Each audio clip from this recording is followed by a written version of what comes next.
নমস্কাৰ, মোৰ नाम रूही আৰু মই অসমৰ एजनी ছোৱালী। नमस्ते, मेरा नाम रूही दे है और मैं आसाम से बिलोंग करती हूँ। आज की इस वीडियो में मैं आप सबके साथ माँ कामाख्या मंदिर से जुड़ी हर वो इम्पोर्टेंट इन्फॉर्मेशन शेयर करने की कोशिश करूंगी जो मेरी यात्रा के दौरान मैंने पर्सनली एक्सपीरियंस किया है। अगर आप भी माँ कामाख्या के दर्शन का प्लान बना रहे हैं तो उम्मीद है कि ये वीडियो आपके लिए काफी हेल्पफुल रहेगा। बिना किसी देरी के चलिए शुरू करते हैं माँ कामाख्या की इस पवित्र यात्रा का स्टोरी। 2012 से लेकर 2014 तक मैं गुवाहाटी यानी कि कामाख्या में ही रही और तब मैंने 3-4 बार माँ कामाख्या के दर्शन किए थे। उस वक्त जनरल लाइन में भी 4-5 घंटे के अंदर आराम से दर्शन हो जाते थे।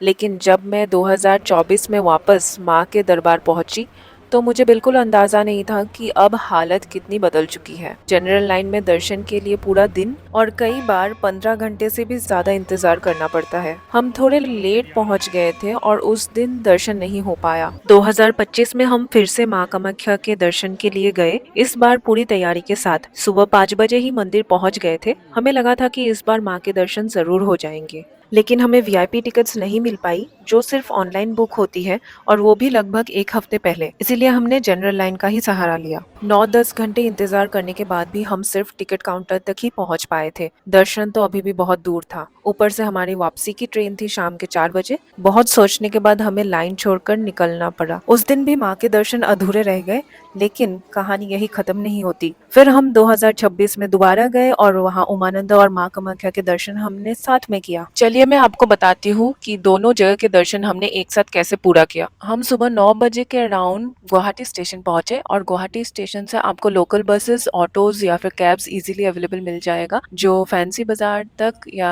फिर कचारी के थोड़ा सा आगे आपको उतारेगा उमानंद के स्टॉप के लिए। तो मैं असम का ट्रेडिशनल वेयर मेखला चादर पहन के पहुंच गई उमानंद के दर्शन के लिए। और अगर आपको लोकल फेरीज यानी कि गवर्नमेंट फेरीज लेना है तो आपको यहाँ पहुंचना है, जो कि 100 रुपए का टिकट मिलता है। प्राइवेट फेरीज भी अवेलेबल है जो कि 200 से 300 रुपए लेती है, लेकिन कोई फर्क उतना ज्यादा है नहीं। आप गवर्नमेंट ही यूज करें तो ज्यादा बेहतर रहता है, क्योंकि वापस आने के टाइम सेम ही है ऑलमोस्ट। हर आधे घंटे में गवर्नमेंट फेरीज अवेलेबल रहता है और वहाँ पे वेटिंग एरिया, वॉशरूम सब कुछ है। आप वहाँ पे वेट कर सकते हो until the next boat arrives. Brahmaputra नदी का नजारा एंजॉय करते हुए आप 10 मिनट में उस पार पहुंच जाओगे। वो जो बोट्स आपको दिख रहे हैं वो है प्राइवेट बोट्स का स्टॉप, और जहां हम उतरेंगे वहां है गवर्नमेंट बोट्स। मंदिर जाने के लिए यहाँ से स्टेयर्स लेके आपको जाना है ऊपर। ऊपर पहुंचने के बाद दर्शन के लिए हमें काफी भीड़ दिखा और लगभग 1 से 1.5 घंटा हमें लाइन में वेट करना पड़ा। हमें शिवलिंग को छू के प्रणाम करने का मौका मिला और पुजारी जी ने हमें आशीर्वाद भी दिया, इसलिए हम दर्शन करके बहुत ही खुश थे।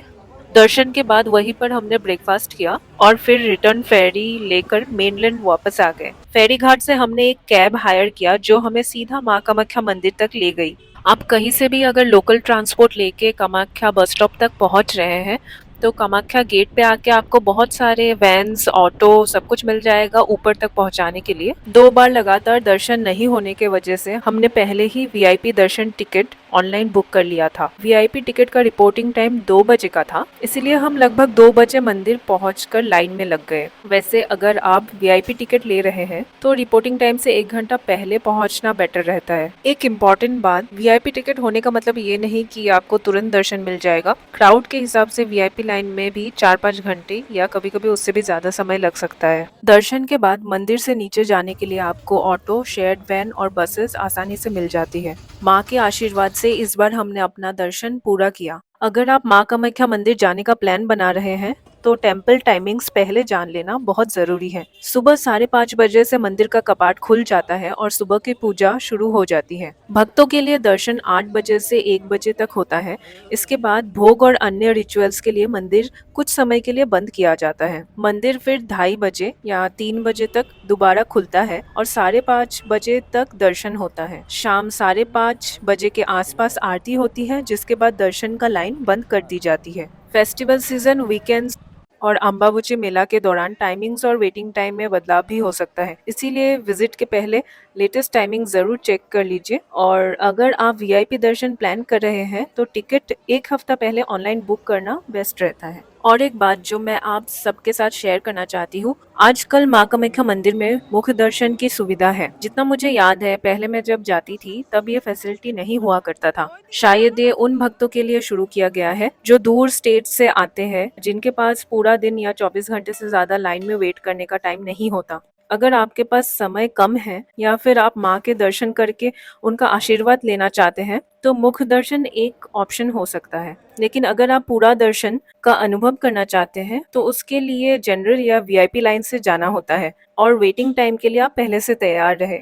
और एक चीज जो बहुत से लोगों को पहली बार जाने पे पता नहीं होता है, माँ कामाख्या का गर्भगृह में किसी मूर्ति की पूजा नहीं होती। यहाँ माँ का पवित्र स्वरूप की पूजा की जाती है। जहाँ एक पवित्र शिला है, उसके पास हमेशा जल की धारा बहती रहती है। इसी पवित्र जल को माँ का आशीर्वाद माना जाता है। दर्शन के दौरान पुजारी जी इस पवित्र जल का स्पर्श करा के आशीर्वाद देते हैं। ये जगह बहुत ही दिव्य और आध्यात्मिक अनुभव देती है। अगर आप माँ कामाख्या मंदिर जा रहे हैं, तो इस बात को जरूर याद रखें कि यहाँ का दर्शन बाकी मंदिरों से काफी अलग और अनोखी है। दर्शन से पहले एक जगह और है जिसे बिल्कुल मिस नहीं करना चाहिए, वो है सौभाग्य कुंड। ये माँ कामाख्या मंदिर के पास स्थित एक बहुत ही पवित्र कुंड है। ऐसा माना जाता है कि भक्त माँ के दर्शन से पहले यहाँ आकर हाथ मुंह धोते हैं या इस पवित्र जल को स्पर्श करके अपने आप को शुद्ध करते हैं। एक स्टोरी और बहुत ज्यादा फेमस है इन सीढ़ियों को लेकर। माना जाता है कि इन सीढ़ियों को नरकासुर ने बनाया था नीलाचल पहाड़ के नीचे से ऊपर तक। तो नरकासुर को ये चैलेंज माँ कामाख्या ने दिया था, क्योंकि नरकासुर ने माँ कामाख्या के सामने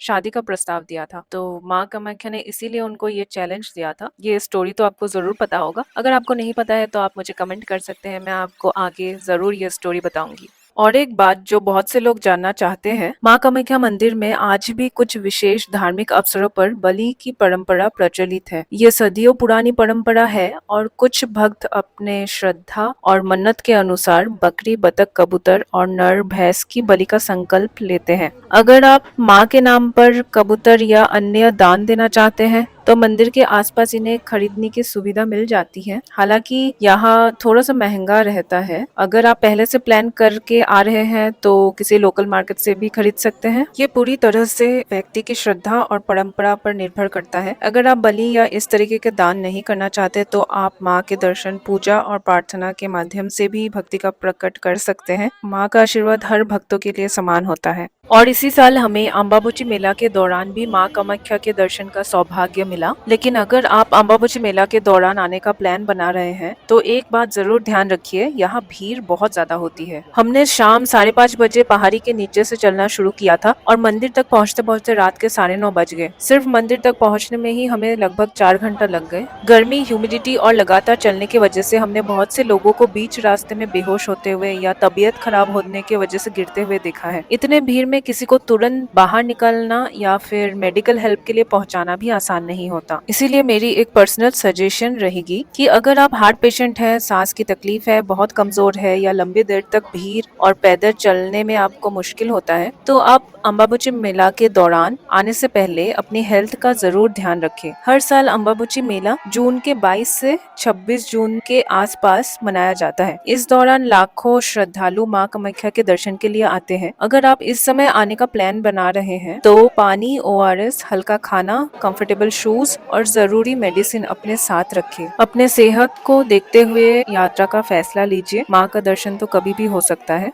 जहाँ तक मैंने सुना है, आज तक मैंने देखा भी नहीं है और ना ही मैंने कभी पूछा है, ना ही जानने की कोशिश की है। अम्बाबुची मेला के दौरान माँ कामाख्या मंदिर से लाल कपड़ा, जिसे रक्त वस्त्र या फिर अंग वस्त्र कहा जाता है, प्रसाद के रूप में दिया जाता है। ऐसी मान्यता है कि अम्बाबुची के 3 दिनों के दौरान माँ कामाख्या विश्राम करती है। इस समय मंदिर बंद रहता है और जब मंदिर दोबारा खुलता है, तब भक्तों को माँ का आशीर्वाद स्वरूप ये पवित्र लाल वस्त्र प्रसाद के रूप में प्राप्त होता है। बहुत से लोग रक्त वस्त्र को अपने घर ले जाते हैं और तिजोरी या पूजा स्थल में संभाल के रखते हैं। तो अगर आप अम्बाबुची मेला के दौरान दर्शन के लिए आ रहे हैं, तो आप इसकी जानकारी प्राप्त कर सकते हैं। मैंने हालांकि अब तक देखा नहीं है, मैंने बस आपको जानकारी दे दी। जय माँ कामाख्या, माँ का आशीर्वाद हमेशा आपके साथ रहे।